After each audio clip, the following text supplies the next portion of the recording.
Bestial, c'est Jasmine, la bestialité. Salut la team, j'espère que vous allez bien, j'espère que ça va, j'espère que tout se passe bien de votre côté. J'espère que votre motivation et votre bestialité surtout elle est à la team. Vous avez remarqué ou pas? Déjà, le lion qui est derrière, je me suis dit, essaye de créer une petite ambiance sauvage. Bref, dites-moi ce que vous en pensez. J'ai aussi mis donc le t-shirt Gold Gym. Je l'ai acheté 25 balles la team, donc il faut qu'il le rentabilise. Il peut pas me servir uniquement à aller à la salle de sport, tu vois. Il peut me servir aussi à faire des vidéos. Aujourd'hui la team, on est là pour faire le bilan du challenge s'entraîner et manger comme The Rock pendant 30 jours.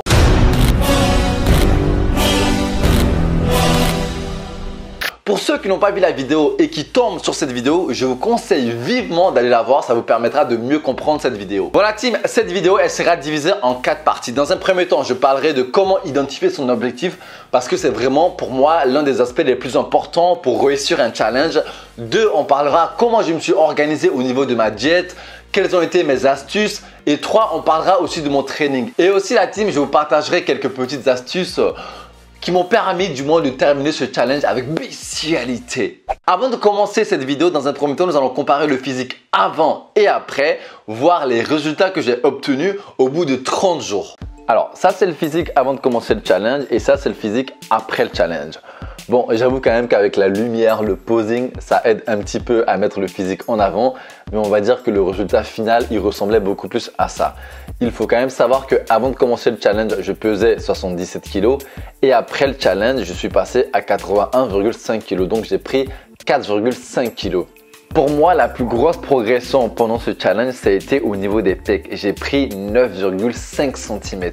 Au niveau des biceps, j'ai pris 1,5 cm. Par contre, à la hanche et à la taille, j'ai pris 4 cm.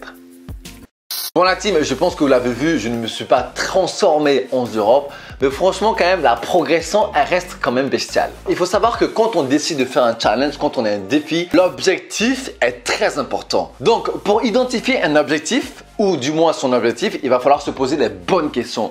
Il va falloir vraiment puiser au fond de soi et se dire qu'est-ce que je peux faire pour m'améliorer? Comment est-ce que je me vois dans 1 mois, dans 2 mois, dans 3 mois, dans 6 mois? On peut aussi demander à ses amis très proches, à sa famille. Mais franchement, pour moi, le noyau, la personne vraiment qui sait à quel point l'objectif est important, c'est vous la team.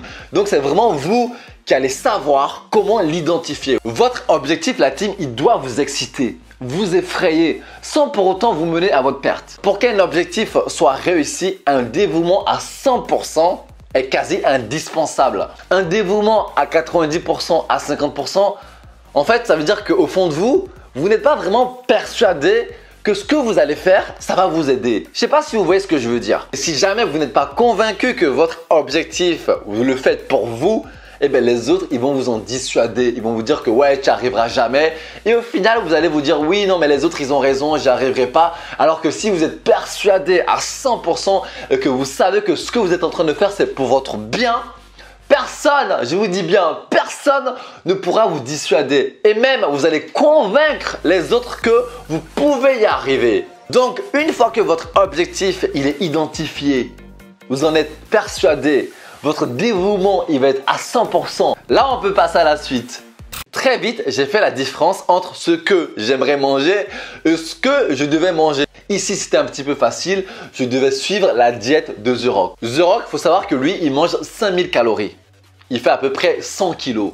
Moi, je pense qu'au début du challenge, je faisais 77 kilos. Tu me vois, moi, 77 kilos là, manger 5000 calories. Pourquoi faire, mon frère? Pourquoi faire? Pourquoi même? Pourquoi même? Et moi, je te dis pourquoi? Pourquoi? À cause de quoi? Même si on fait le challenge de The Rock, on va pas faire non plus n'importe quoi. Et on veut des résultats là. On veut des résultats, la team. Avant de commencer à mettre une stratégie bestiale autour de la diète, j'ai calculé mes apports, combien de calories j'avais besoin en fonction de mon activité physique. Pour calculer le nombre de calories que je devais consommer en une journée pendant ce challenge, j'ai tout simplement utilisé la formule qui s'affiche actuellement à l'écran. J'ai fait donc 13,75 fois mon poids, plus 500,33 fois ma taille, moins 6,75 fois mon âge, plus 66,47. J'ai obtenu donc 1823 calories. Il faut savoir que moi, pendant ce challenge, j'avais une activité physique qui était très intense. Je m'entraînais plus de 5 fois par semaine. Donc, j'ai tout simplement fait 1823 fois 1,8. J'ai obtenu donc 3282. Moi, quand je fais les prises de masse, j'aime bien augmenter mes apports de 10%. Donc, ce que j'ai fait, c'est que j'ai fait 0,1 fois 3282 et j'ai obtenu donc 328 pour avoir le nombre total de calories que je devais consommer en une journée pendant ce challenge. J'ai donc fait 328 plus 3282. J'ai obtenu donc 3610. Pendant le mois, par jour, j'étais entre 3500 et 3600. Moi, j'aime bien utiliser cette formule. Je trouve qu'elle est très fiable. Après, il y a plein d'applications qui peuvent vous aider. Si jamais j'en trouve quelques-uns, je vous mettrai en barre d'infos. En ce qui concerne la diète, pour le coup, j'ai vraiment respecté sa diète à 99,9%. À part quelques écarts que j'ai fait à Noël, franchement, je faisais vraiment attention à ce que je mangeais et j'ai vraiment exclu tous les aliments qui ne mangeaient pas pour vraiment faire le challenge à 100%. Une fois que j'ai fini de faire les courses cuisinées, là j'ai commencé à m'organiser. Donc il faut savoir que moi j'ai acheté entre 8 et 12 Tupperware. Ça me permettait de tenir entre 2 et 3 jours et franchement ça m'a vraiment aidé, surtout pour le gain de temps. Donc tout simplement je repartissais mes aliments dans mes Tupperware. Il y a certains Tupperware que je laissais donc dans le congélateur, ceux que je mangeais plus tard. Et ceux que je mangeais dans la journée, je les laissais donc sur ma table de cuisine. Et parfois, quand je sortais, j'emportais aussi quelques Tupperware. Alors, parfois, j'avais aussi du mal à terminer des repas. Et ce que je faisais, c'est que je mixais les aliments. Bon, l'aliment, il est un petit peu dénaturé. Il devient un petit peu pâteux, surtout le riz. C'était pas très bon à manger, on va dire. La texture n'était pas très bonne. Mais en tout cas, ça me permettait de respecter mon quota de repas. Je terminais tous mes repas parfois en faisant ça. Une fois que la diète elle était mise en place, donc je me suis attaqué à l'entraînement. La première semaine, j'ai identifié tous mes max, histoire d'être sûr que je progresse pendant tout le challenge. Donc ce que je faisais, c'est que donc, je m'entraînais. Par contre, ma dernière série de l'exercice, j'étais au bout de ma vie, vraiment, je poussais à fond. Donc la première semaine, on va dire, j'ai principalement travaillé avec mes max. La deuxième semaine, j'ai augmenté un petit peu mes max. Par exemple, si jamais au biceps, je faisais 18 kilos, ben la deuxième semaine, j'ai mis 20 kilos. Et si à la fin de ma série, j'avais un petit peu du mal à terminer, ben je demandais toujours à quelqu'un de venir m'aider. Donc, je leur disais, bon là, je vais essayer d'en faire 12. Si jamais j'arrive pas et que j'en fais 6, n'hésite pas à venir m'aider pour que je fasse le 12. Franchement, même si à la fin de la deuxième répétition, j'étais au bout de ma vie, et bien franchement, ça m'aidait beaucoup pour le mental. Je me disais que je suis allé au bout. La troisième semaine, j'ai augmenté légèrement les poids. J'ai vu que je devenais un petit peu confortable avec les précédents poids. Et idem la team, j'ai demandé autour de moi, si jamais il y a des gens de la salle de sport qui regardent cette vidéo, merci les gars, vous avez contribué à la réalisation de ce challenge bestial. Mon temps de repos, il était compris entre 1 et 2 minutes. Vraiment, ça dépendait des séries. Il y a des fois, c'était super compliqué, je prenais 2 minutes de repos. Il y a des fois où je me sentais beaucoup plus à l'aise, je prenais 1 minute de repos. Donc franchement, je ne vais pas vous dire que je prenais 1 minute de repos entre chaque série. Non, c'est pas vrai. C'était entre 1 minute et 2 minutes. Ça dépendait vraiment de mon état, comment je me sentais. Au final, la première semaine, j'ai validé mes 6 trainings. La deuxième semaine, pareil, j'ai validé mes 6 trainings. La troisième semaine, par contre, je me suis entraîné 7 fois. J'étais tellement dans l'euphorie du challenge, je me disais, va t'entraîner tous les jours, que mon jour de repos, il est complètement passé à la trappe. Du coup, je suis allé m'entraîner. Et la quatrième semaine aussi, j'ai validé mes 6 trainings. Donc, au total, j'ai fait exactement 25 trainings. Ah! C'était pas facile, hein? C'était pas facile, mais je l'ai fait. Je poussais tellement mon corps hors de sa zone de confort que parfois, il suffit juste que je m'asseye un petit peu pour que je m'endorme. Donc franchement, le sommeil, c'était très très important. Je pense que sans le sommeil, sans le nombre de repos que j'ai eu, franchement, ce challenge, je l'aurais arrêté parce que c'était impossible.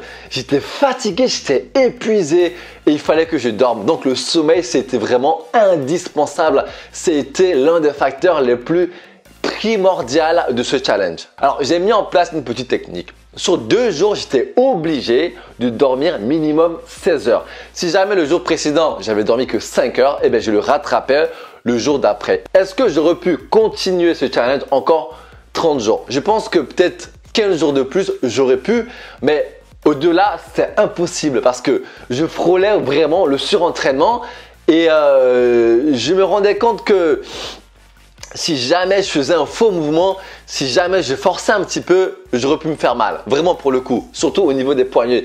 Je sentais que les articulations, c'était un peu compliqué, tu vois. Il fallait vraiment que je fasse attention de faire correctement les exercices, de ne pas vraiment trop forcer quand il ne le faut pas pour vraiment ne pas me blesser. Mais les 30 jours, je pense quand même que c'est réalisable. Voilà, faut vraiment écouter son corps, faut vraiment faire attention, faut assez se reposer, bien manger. Et je pense que c'est réalisable. Si moi je l'ai fait, franchement, vous pouvez le faire. Hein. Voilà. Si moi je suis arrivé à le faire, vous pouvez largement le faire.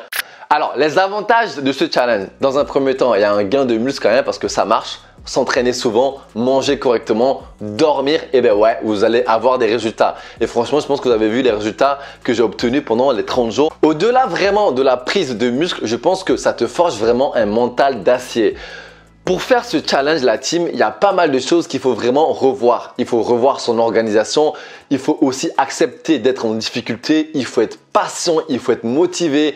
Et tout ça combiné en même temps, ça vous forge un mental vraiment d'acier. Et aussi, franchement, je vais pas vous le cacher, j'avais pas trop envie de vous décevoir. Surtout que je recevais des messages sur Instagram, on me disait « Alors Jazz, t'en es où du challenge là? Quand est-ce que tu mets la vidéo ?» Et je me suis dit « Hey Jazz, si tu ne travailles pas, si tu ne viens pas avec des résultats, la communauté ne sera pas satisfaite. Donc travaille. » Donc franchement, vous avez aussi été un facteur de motivation. Est-ce qu'on peut qualifier ce challenge de bestial? Franchement, oui. C'est un challenge qui est bestial. Franchement, si j'ai un dernier truc à dire dans ce petit bilan du premier challenge, c'est en sortant de sa zone de confort, en se dépassant, en étant motivé, qu'on arrive vraiment à atteindre un objectif. Vous l'avez vu, franchement, même si c'était compliqué, c'était pas facile. Je vous dis pas que c'était facile, c'était compliqué, mais franchement, j'ai résisté quand même. Je me suis dit, allez, vas-y, va au bout. C'est pas au début du challenge que c'était compliqué. Non, c'était au bout de la 3e semaine, quand c'était compliqué, c'était difficile. J'étais au bout de ma vie, je me remettais en question. Et c'est là que je me suis dit, Jazz, c'est pas le moment d'abandonner. Tu as commencé, ça fait déjà 3 semaines que tu fais ça. Tu n'as pas l'habitude, mais par contre, il va falloir y aller, Jazz. Il faut que tu y ailles, il faut que tu ailles jusqu'au bout. Très important, sortir de sa zone de confort, ne pas abandonner, se motiver, être patient, être consistant. Et franchement, vous allez voir les résultats. Au moment où je vous fais cette vidéo là, je suis en train de faire 5 challenges sur 30 jours qui vont bientôt arriver sur la chaîne YouTube. Donc si jamais vous n'êtes pas abonné, abonnez-vous. Voilà, rejoignez la communauté bestiale. J'espère que cette petite vidéo vous a plu. J'espère que vous avez appris quelque chose. J'espère que je vous ai apporté au moins quelque chose, la team. Voilà. N'hésitez pas à me dire en commentaire si jamais vous avez des questions par rapport à ce challenge. N'hésitez pas aussi à me suivre sur Instagram. Je suis beaucoup plus actif sur Instagram. Et moi, je vous dis à très vite pour une nouvelle vidéo. Bestial!